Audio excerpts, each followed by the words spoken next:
Presidente, gravação iniciada. Muito obrigada, boa tarde a todos. Iniciamos a sessão da tarde do dia 26 de janeiro de 2021, da primeira turma ordinária, terceira Câmara, terceira sessão, período da tarde. Estão presentes conselheiros Marcelo Costa Marques de Oliveira, Marco Antônio Marinho Nunes, Salvador Cândido Brandão Júnior, José Adão Vitorino de Moraes, Semiramis de Oliveira Duro, Sabrina Coutinho Barbosa e eu, Lisiane Angelotti Meira. Vamos iniciar com o item 27 da pauta de relatoria do doutor Salvador. Doutor Salvador, quando estiver pronto, a palavra é sua. Presidente, só um minutinho, porque o meu token aqui foi desabilitado, eu não estou conseguindo entrar na pasta termo. Só um instantinho, por favor. O meu também. Enquanto isso, eu estou copiando aqui, tá? O meu também, acho que foi um...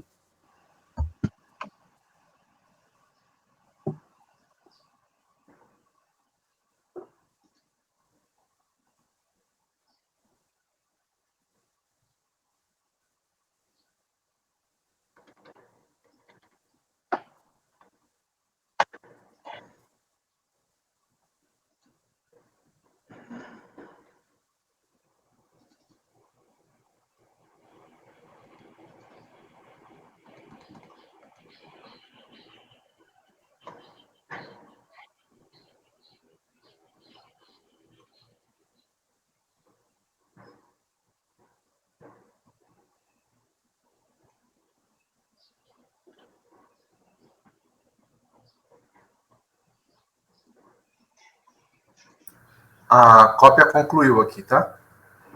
O nosso aqui não está abrindo. De vocês abriu? O meu eu não consegui também.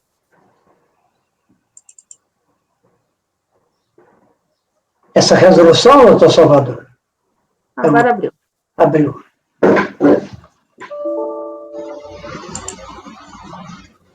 Ixi. Acho que deve ter tido algum problema no sistema do CARF. Caiu para todo mundo.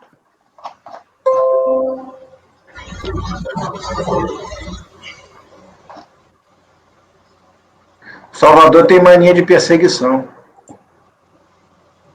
Ele já faz a minuta do voto dele com um espaço para o redator designado do voto vencedor. Eu não tenho essa autoestima que você tem, que já coloca por unanimidade de votos já a sua conclusão. Doutor Salvador, todo mundo conseguiu acesso? Eu não consegui, a pasta dele tá... Não que isso me dê alegria, não, mas eu consegui abrir o voto dele. Obrigado. Eu tive que reconectar o VPN, caiu tudo aqui. Aqui também. O problema é que a internet, pelo menos a minha aqui de casa, ela está muito instável. Então, toda vez que ela tem alguma instabilidade, o token ele desconecta. Talvez tenha sido isso mesmo. Salvador, seria possível enviar por e-mail? Porque caiu tudo aqui. Quem por favor. Eu acabei de mandar para o Ari. Qual que é o seu e-mail, Sabrina? É o seu nome, né? Isso. Aparece aqui, Sabrina. Apareceu. Foi para você também. Alguém mais? Eu consegui abrir, tá? Eu também gostaria. Pode colocar para mim, por favor. O arquivo está oculto aqui para mim. Eu acho que foi para todo mundo. Eu fiz uma macro aqui para aparecer só para algumas pessoas.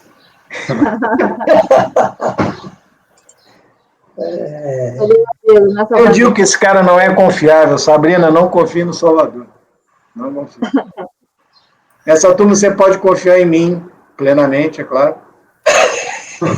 É uma ilha de bondade, né, e de pureza. De pureza. Rodeado de sem vergonha. Não. A Semiramis, a Lisiane e o José Adão são pessoas muito sérias e confiáveis. Agora o Valcir saiu. Ari, Marcão. E Salvador foge desses três. Foge. Todo mundo conseguiu, gente? Alguém não recebeu ainda? Estou tentando conectar aqui, deixa eu ver se eu consegui. Pronto, consegui. Conseguiu, Sabrina? Mandei também para a Sabrina e para o Marco, tá certo? Por favor. Estou atualizando aqui. Recebi. Obrigado. Então, nós vamos agora voltar o item 27, de relatoria do Dr. Salvador, recorrente dano indústrias limitada. Por favor, doutor Salvador. Ele é um paradigma, né? Isso. Eu vou pedir licença para ler um pouco, porque eu não lembro. Eu não tive a cirurgia que o Marcelo fez, mas minha memória também está afetada. Esse aqui é de dezembro, tá? Que não deu tempo lá em dezembro. Esse aqui é um Perdecomp, ele é paradigma, né? Eu vi que tem outros aí vinculados a ele. Ele está relacionado com uma compensação de crédito de COFINS de outubro de 2006, tá? Sob o argumento de que houve um recolhimento a maior. Afirma que no período de apuração declarou e pagou um montante de 243 mil, mas ao rever a sua apuração, constatou que o correto a ser declarado e recolhido era 81. Com isso, argumenta a existência de um crédito para pagamento devido na monta de 162. Mesmo apresentando a DCTF retificadora, o despacho eletrônico proferido não considerou a retificação e não homologou compensação por ter sido identificado o DARF, mas já alocado aos débitos do contribuinte. Ela, então, apresentou uma primeira manifestação de conformidade, que a DRJ, então, de Porto Alegre, determinou a baixa dos autos para diligência. Realizada, então, a diligência, foi apurados os créditos do contribuinte do trimestre, né? E as glosas foram realizadas dentro daquele conceito de insumos da IN 404 de 2004. Então, tiveram várias glosas de crédito de insumos dentro desse conceito, segundo o qual somente os gastos efetuados com aquisição de bens e serviços aplicados e consumidos diretamente na prestação de serviços ou na produção, né, geram direito a crédito.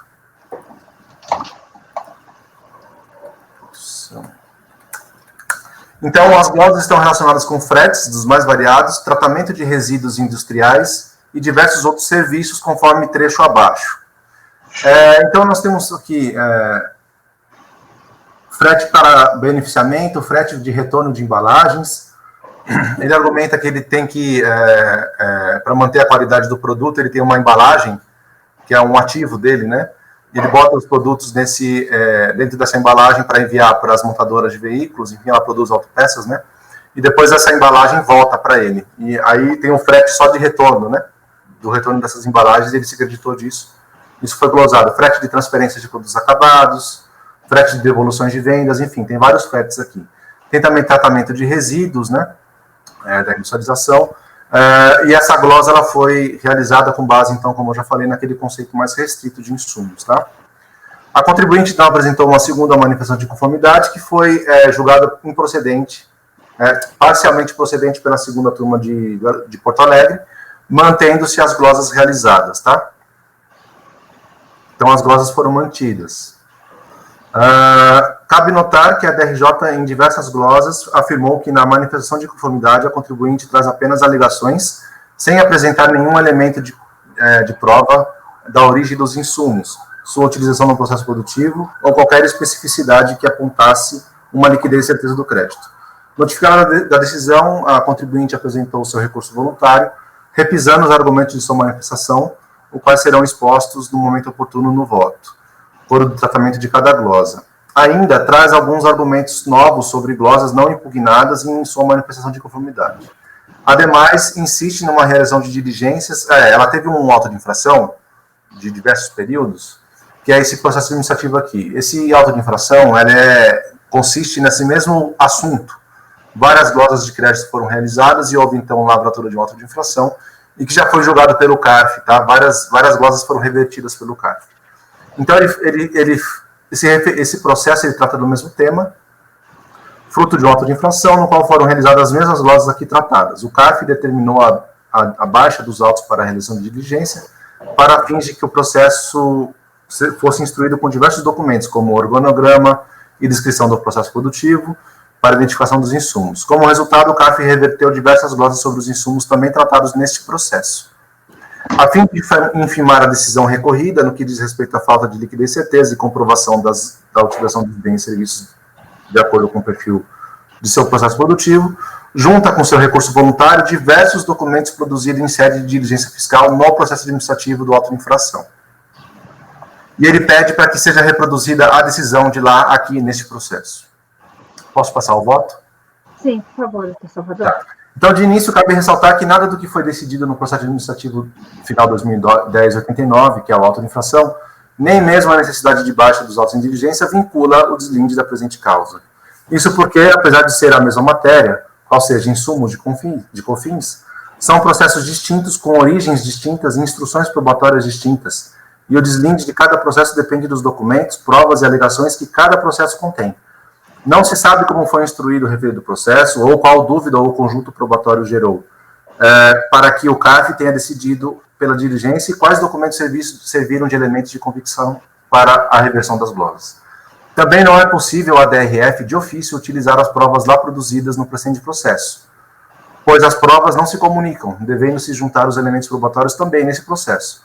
O processo administrativo final 2010-89 teve como origem o auto de infração, cuja distribuição do ônus da prova é diversa dos processos de Perdicomp. O auto de infração certamente é resultado de uma fiscalização, no bojo da qual realizado diversas intimações ou até visita à fábrica, acompanhado por um termo de verificação fiscal, como resultado de uma fiscalização. No presente caso, o processo tem iniciativa num pedido de ressarcimento e declaração de compensação realizada pela própria recorrente, pleiteando um crédito que destacou de sua contabilidade. Assim, as provas da origem do crédito devem ser apresentadas de plano, já que quem pede é a própria contribuinte, não quando houve aquela diligência lá na primeira instância que a delegacia de Poá determinou, ele disse que o prazo de 30 dias que lhe foi concedido era muito curto para ele apresentar a documentação. Então, eu afasto esse tipo de argumento, porque ele que está pedindo o crédito, ele já deve ter isso ele que extraiu essa informação de crédito, né? Então, assim, ele já tem que ter isso em mãos.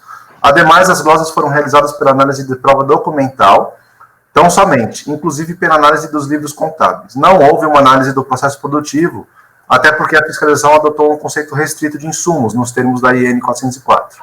Entretanto, para combater o argumento da R decisão de piso pela falta de provas, inclusive sobre como que funciona o processo produtivo e a ausência de liquidez e certeza do crédito, a recorrente anexou diversos documentos de relevantíssima importância para o deslinde da causa, tais como organogramas, procedimentos de industrialização, especificação técnica e descrição do seu processo produtivo, em cada uma de suas etapas nas diversas unidades fabris. Como são provas utilizadas para combater argumentos da decisão de piso e por serem provas importantes para identificar a essencialidade e relevância dos insumos, as recebo. Porém, são documentos ainda não analisados pela autoridade administrativa, sendo necessária a baixa dos autos em diligência para o pronunciamento sobre elas. Por isso, voto por converter o julgamento em diligência, devolvendo-se os autos à unidade de origem, para analisar os documentos que constam dos autos, inclusive os trazidos em sede de recurso voluntário, identificar os insumos essenciais ou relevantes para o processo produtivo, à luz do repetitivo do STJ e do parecer normativo 5 de 2018, da Receita Federal, e elaborar um relatório demonstrando e justificando para cada glosa realizada no relatório, de folhas tais, as glosas que serão mantidas ou revertidas. Eu não concedi aqui o prazo para o contribuinte falar, porque eu entendi que ele que trouxe toda essa documentação, mas como penso que vai ser mantida as glosas, eu vou adicionar aqui, depois intime a contribuinte para se manifestar em 30 dias e retorne os autos para julgamento. Melhor. Sim. Bom, podemos votar? Então, nós estamos no item 27, a proposta do relator diligência nos termos do voto. Doutora Ari? Acompanho o relator. Muito obrigada. Doutor Marcelo? Doutor Marco Antônio, desculpe. Não. Desculpe, é ele mesmo. Eu que errei. Desculpe.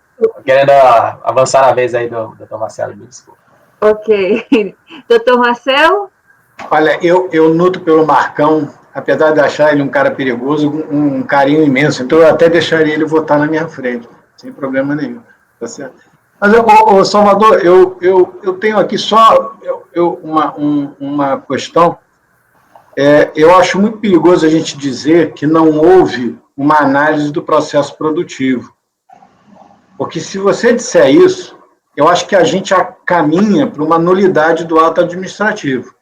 Eu acho que se, e acho até, desculpa, com a devida vênia, eu acho até que ficou meio contraditório. Você diz assim, não houve uma análise do processo produtivo porque a fiscalização adotou um conceito restrito de insumos. Aí a gente tem uma contradição. Se ele não analisou, ele não pode adotar um conceito de insumo. Essas duas afirmações... Não, eu entendo o que você quis dizer. Elas são contraditórias. Ele pode ter adotado um conceito restrito de insumos, o que não significa dizer que ele não tenha analisado o processo de produção. Ele só tem uma leitura diferente da nossa. Foi isso que eu quis dizer, Marcelo. Eu vou arrumar a redação. Porque a gente dizer que não houve, eu não me sinto confortável. Se não houve uma análise, então a gente parte para a nulidade do ato administrativo original. Porque o trabalho não foi feito. Agora, se ele aplicou um conceito restrito, estou com você. Entendeu? Se a gente tirar isso aí, que eu realmente não me sinto confortável em apontar um vício grave como esse, né, e não fazer nada. Não, foi isso que eu quis dizer. Ele não pediu para demonstrar qual que é a essencialidade ou a utilização de cada produto no seu processo produtivo, porque ele só considerou como insumo aquele que se integrou ao produto ou aquele que se consumiu no processo produtivo diretamente. Então, ele não pediu para apresentar organograma, ele não pediu para apresentar descrição do processo produtivo. Foi isso que eu quis dizer, na verdade. Perfeito. E também, quando esse processo voltar, a turma vai ter que cuidar do assunto, do tema da preclusão, né? Porque ele ofereceu isso tudo em segunda instância. Então, eu acompanho a resolução, porque eu sei que esse assunto vai ser discutido depois. E até mesmo, se nós aceitarmos os documentos, a gente já terá resolvido o problema da sua inspeção. Então, com essa retificação da redação, eu acompanho o relator. Ok. Muito obrigada, doutor Marcelo. Agora sim, doutor Marcantoni.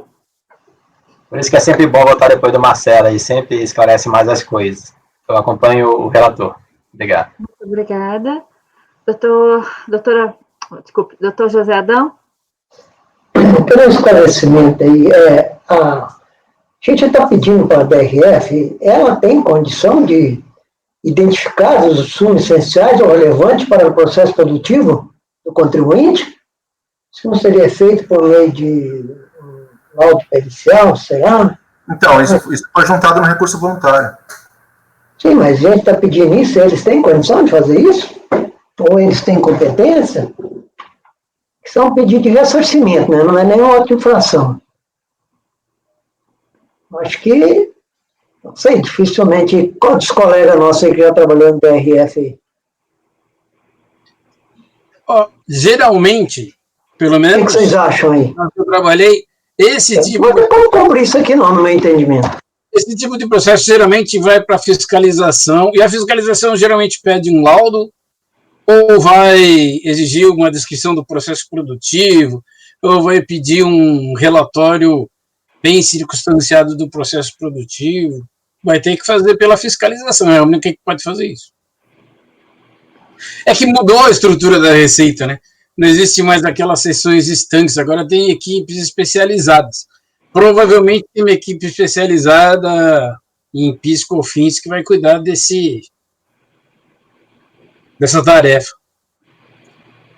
Na verdade, não são documentos... Acho que é o contribuinte que deveria aprovar isso. Isso aqui é um pedido de ressarcimento.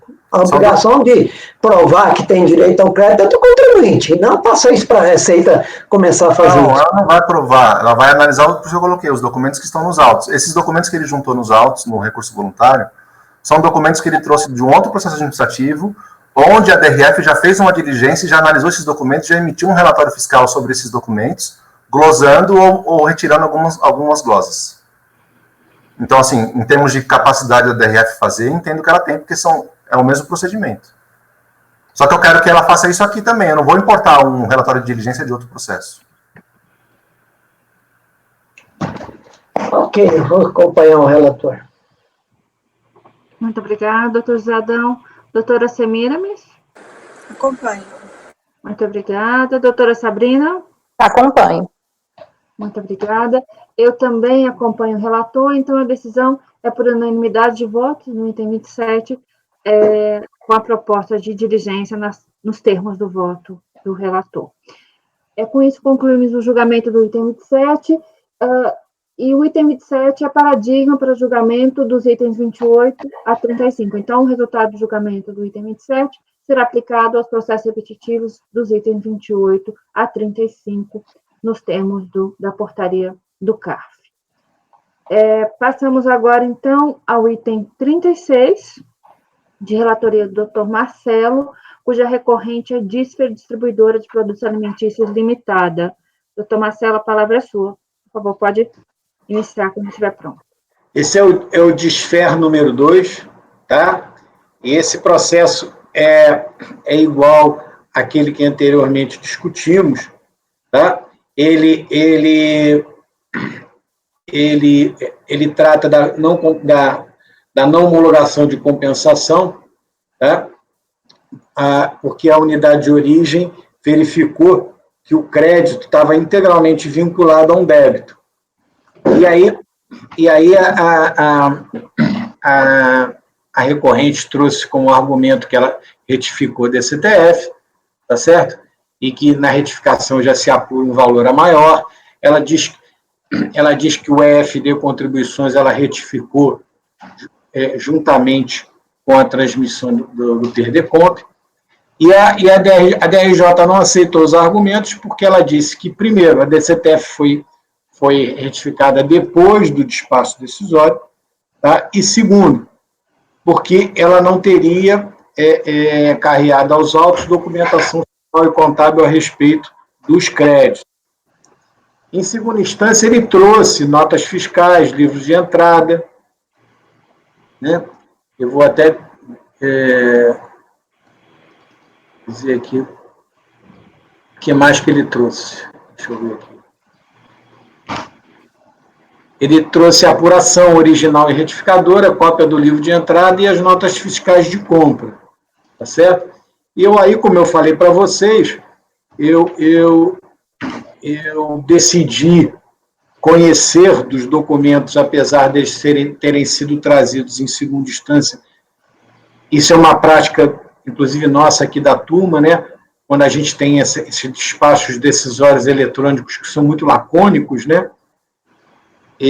Eu conheci dos documentos, porém, eu nego provimento ao recurso voluntário porque as apurações não foram conciliadas com os livros contábeis, e eu trago aqui vários dispositivos legais acerca da imprescindibilidade da apresentação dos registros contábeis.